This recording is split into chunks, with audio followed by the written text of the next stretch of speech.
Hello everyone. As I said in the previous session that we will be discussing some more multiple choice questions on Porter's five forces model.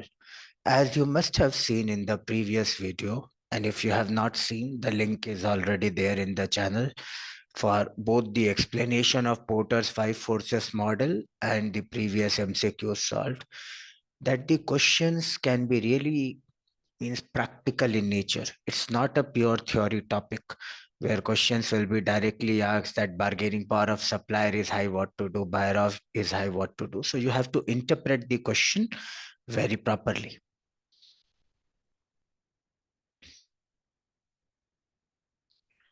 So continuing from the previous lesson where we had solved 4 MCQs.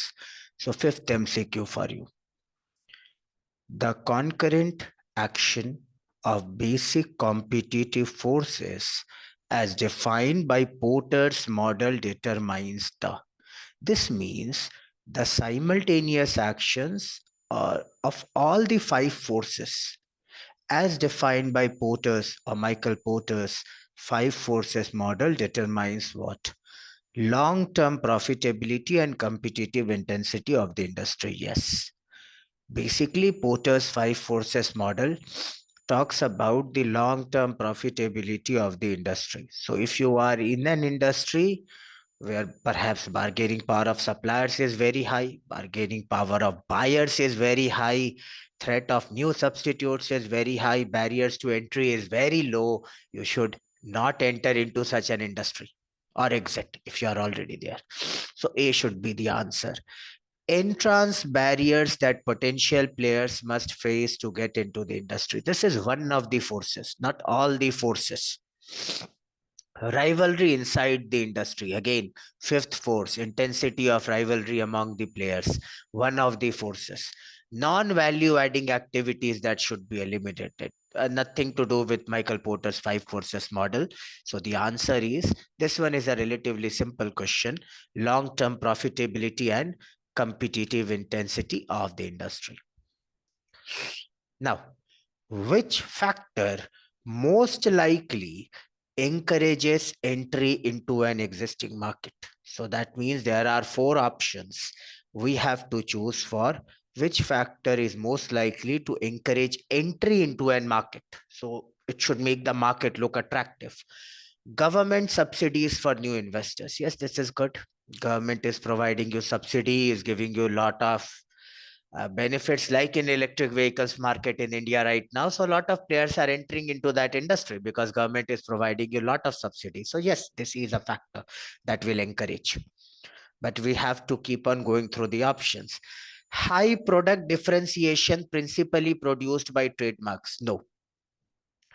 If buyers view the product as differentiated or they are actually differentiated and there are a lot of trademarks, this discourages entry into that market, never encourages. Think of it like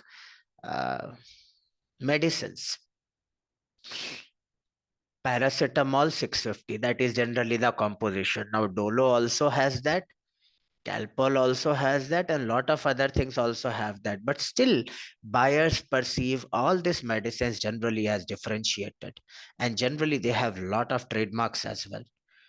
This can be one example, or another example can be today. So, face wash industry means cosmetics industry as well. So many companies are producing face wash.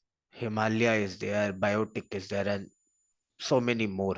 Of course, we view all of the product as different, and they are generally trademarks. So this will discourage entry into such a market because customers must be loyal to their brands.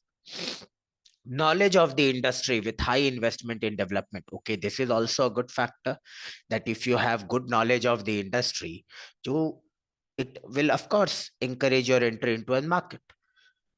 So if you know something very good, of course you are more likely to enter into that market. Low fixed exit cost. This has nothing to do with it.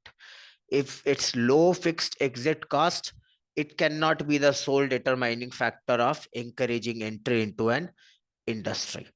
So it should be somewhere between A and C. I'm trying to just explain to you how to arrive at the right answer. Now, the question does not say which factor is likely to, because there can be more than one correct answer in this scenario. The question is telling out of the four options, what will most likely a rational person will go first for that option. That is the meaning of most likely. So B and D eliminated, it comes between A and C. I will go with A, government subsidies for new investors, and not with C. Even if you have knowledge of the industry, if lot of investment is required, that becomes a barrier. Of course, it encourages industry, but then you should also have the money. Lot of players must have idea about the telecom market, right? Prior to 5 years, today 7 years, lot of players were already there in the market. But today, high investment is required to compete with existing players. You may or may not have the money, even though if you have the knowledge. So I am likely to go with A in this scenario because the answer is telling most likely. Question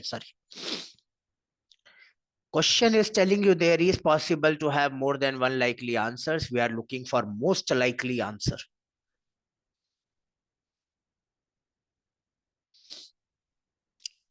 Which factor increases the threat of entry into an industry? So what is that factor which will really increase the threat of entry in an existing industry? Economies of scale are significant. This does not increase the threat of entry, it actually decreases. Economies of scale means as you keep on producing more and more, your fixed cost will be spread over a much larger volume of units, so your total cost will keep on falling. By theoretically, if we say, and you must have studied that in economics as well. So if there is lot of economics of scale, existing players who are perhaps producing at really large scale are already producing products at a cost that you cannot compete with at the initial phase. So you will have to incur huge losses. So this is not increasing the threat, it is decreasing the threat. Iron and steel industry is one good example. There are handful of big players in this industry even after so many years, because lot of capital investment is required initially to get into this industry. Capital requirements are high, similar. If lot of money is required to enter into an industry, it does not increases the threat, it actually decreases it, because every player might not have the necessary millions or billions of dollars or thousands or lakhs of crores to put in the industry. Third, an industry leader may retaliate against a new entrant. See, if this means the leader of the industry, they will retaliate against you. Maybe they will reduce their price and all. This cannot be a deciding factor, because if this is your deciding factor, that means, of course, wherever you go in business, competition has to be there. And of course, when you are eating into somebody else's sales, they will retaliate in competition. So this, if you cannot be an answer, because if they retaliate and you don't want to enter into such an industry, why do business at all? A, B, C, all are wrong. So it can be only D. Exit barriers are low. See, if exit barriers are very low, means any players can freely exit the industry. Very easy for them to exit the industry. That means entry barriers are also not very high. So this industry, you can easily enter, because some player might want to exit it. You can take their know-how and all, and you can enter it freely. Question number 8. Which of the following is a favorable condition for a firm competing in a profitable and expanding industry? So what of the following will prove to be a very favorable condition for a company which is operating in a profitable industry and also expanding? So what we are looking for in the question, that what will be theoretically a very good condition for a company which is operating in a highly profitable industry. Profitable means, let's call it profitable, okay? And it is expanding, your sales are increasing. The firm does not have a strong customer base. This is not good for you. If your customer base is not loyal to you, definitely it's not good. Today it's your profits, tomorrow it will be somebody else's, because whoever comes up with a better offer, customers will go over to them. A few suppliers who can restrict supply, again, not a favorable condition. If you are dependent only on a handful of suppliers who can restrict the supply of raw material, you are at their mercy. And since the industry is profitable and it is expanding, they might charge you much more for the raw material, or else they will supply the same to the other party. So this is again not good news for you. Competitors find it difficult to acquire the company's customers. This should be the correct answer. Means competitors find it very difficult to acquire your customers. Brand loyalty. iPhone customers, Samsung has been trying very hard for the last number of years now. Only a handful of iPhone customers have given up their iPhones to really take up Samsung. Let's not get into value addition or non-value addition. They are loyal to the company or the brand. So if competitors have great difficulty in acquiring your customers, this is very good for you, because the industry is profitable, you are expanding. Similarly, new customers that you bring will also be it will be very difficult for them to leave. So if customers stay loyal to a business, as Mr. Buffett calls it, that is the backbone of the business. So C should be your answer. Firm has high cost relative to other firms in the industry. This is again not a good news. If a company has cost structure of the company is high compared to other firms, that means your selling price will also be high or your margin will be less. This is not a good news for you. So answer should be C, because this encourages brand loyalty. And Mr. Buffett, because he has very often said that loyal customers are what makes a business.